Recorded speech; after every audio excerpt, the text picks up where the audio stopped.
Bueno, hoy en Interfaz iniciamos el programa con un reportaje especial realizado por nuestro compañero Omar Vera sobre el sistema de educación que se desarrolla en los reclusorios. Hoy nos acompaña en el estudio de Interfaz para ahondar en este tema Luis Ángel Jacome, él es coordinador regional sur del Instituto Nacional para la Educación de los Adultos en la Ciudad de México, y precisamente vamos a platicar un poco más sobre esta educación que imparte el INEA en los reclusorios, supongo pues para las personas que quieren aprender, reintegrarse, digamos, a la vida educativa desde su estancia en los reclusorios. Muchísimas gracias por estar con nosotros. Buenos días, Ana Cristina, buenos días al auditorio, gracias por la invitación. Efectivamente, el tema de la educación en los centros penitenciarios es el que nos ocupará esta mañana, y bueno, pues comentarte que es un tema de derechos. Claro. El hecho de tener un centro escolar en cada penitenciaría es un tema del derecho de las personas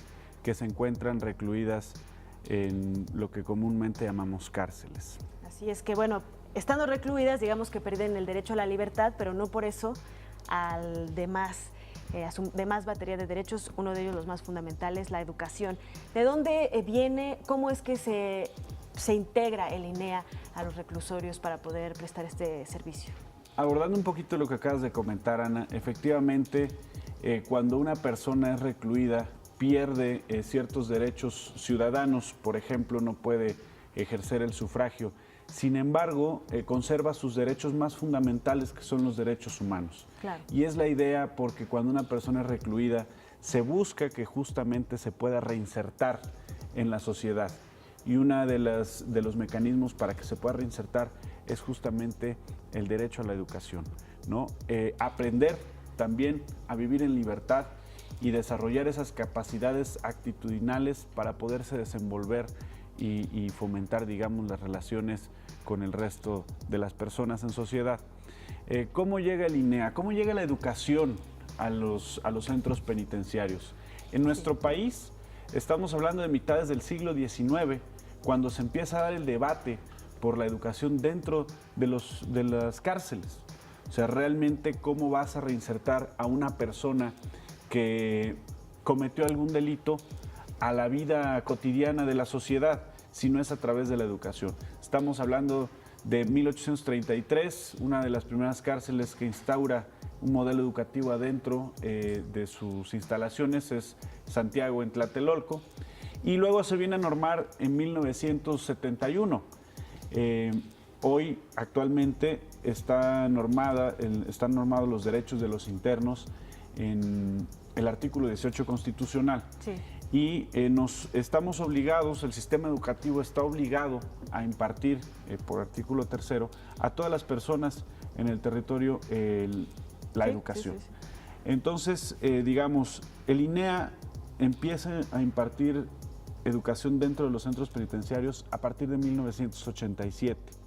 Si bien cada centro penitenciario, como lo decíamos hace un momento, tiene un centro escolar dentro, claro, el INEA presta sus servicios a partir de 1987, en un esquema híbrido que es bien interesante.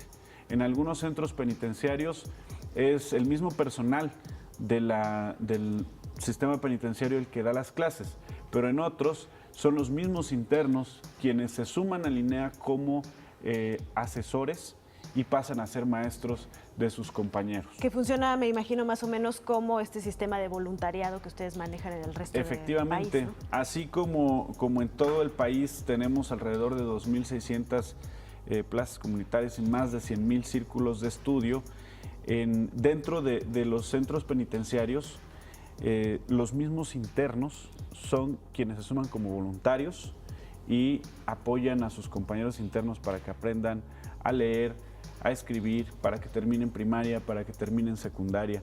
Y debo decir que dentro de los centros escolares también está el sistema, por ejemplo, el Colegio de Bachilleres, que les ayuda a los internos a terminar su preparatoria e incluso pueden estudiar su licenciatura. Este es un sistema que es bastante sui generis en el mundo, el que tenemos aquí en México, porque aquí los internos pueden terminar sus licenciaturas dentro de las cárceles. ¿Cómo ¿Cómo funciona? Ya nos explicabas un poco que aquellos quienes imparten pues son, digamos, o mismo personal de la prisión o los mismos internos, pero a la hora de inscribirse a las clases, ¿cómo es que funciona? ¿Es obligatorio? ¿Ellos tienen que solicitarlo? ¿Cuál es el proceso?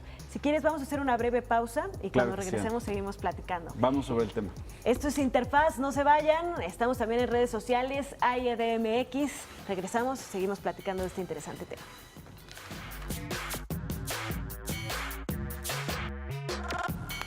Luis Ángel, pues estábamos platicando de cómo funciona, cómo es que se pueden integrar los reclusos a este sistema educativo de línea que funciona dentro de los reclusorios. Efectivamente, Ana.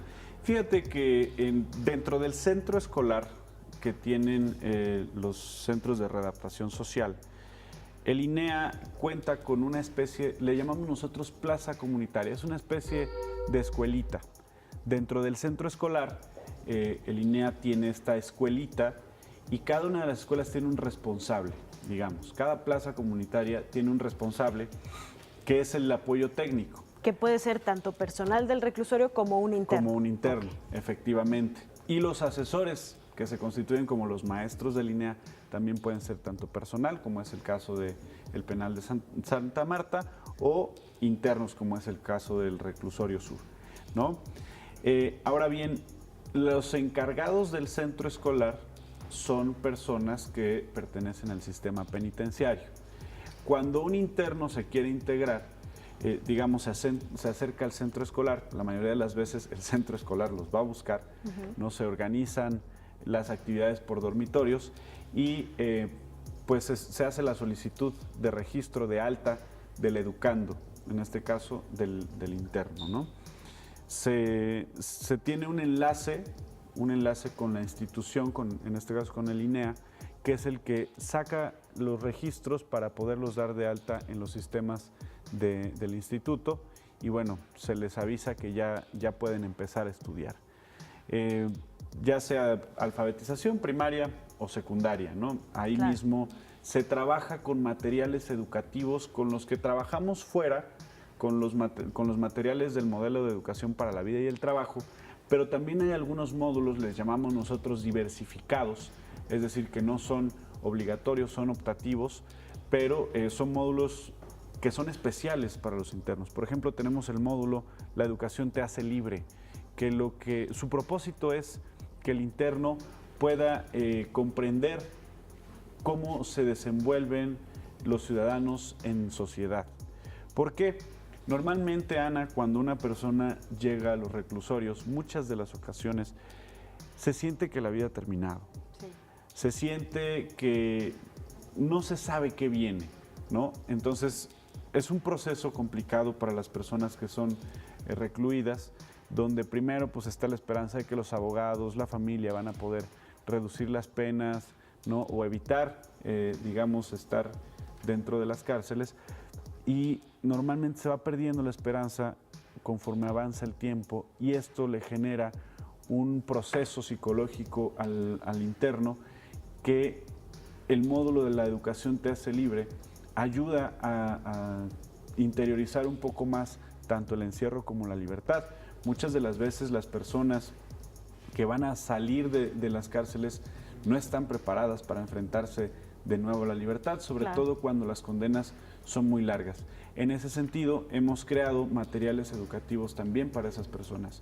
Digamos, cumple dos objetivos la educación dentro de los penales. Por un lado, la instrucción, que sí tiene que ver con el desarrollo de habilidades, de destrezas, con la adquisición de conocimientos técnicos, pero por otro lado también la formación, que es este desarrollo de capacidades actitudinales para que las personas que estaban internas puedan volverse a adaptar a la vida cotidiana en sociedad y a la libertad, ¿no? Muchas claro. de las veces los internos, bueno, cuentan, esto te digo por experiencia, los internos portan sus relojes y cuentan los minutos para ser libres.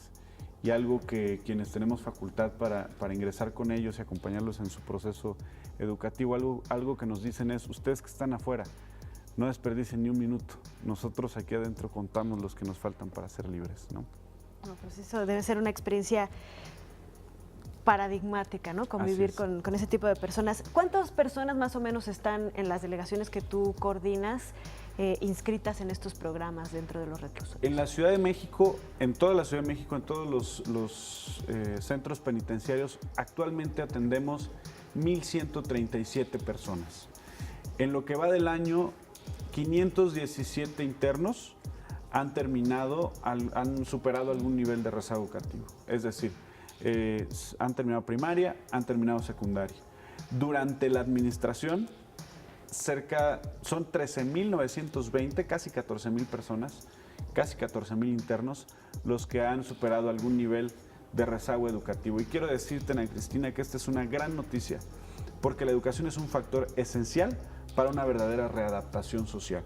Te cuento rápido la historia de Francisco, un interno, no puedo dar más datos por obvias razones, pero Francisco es una persona que ingresó sin escolaridad.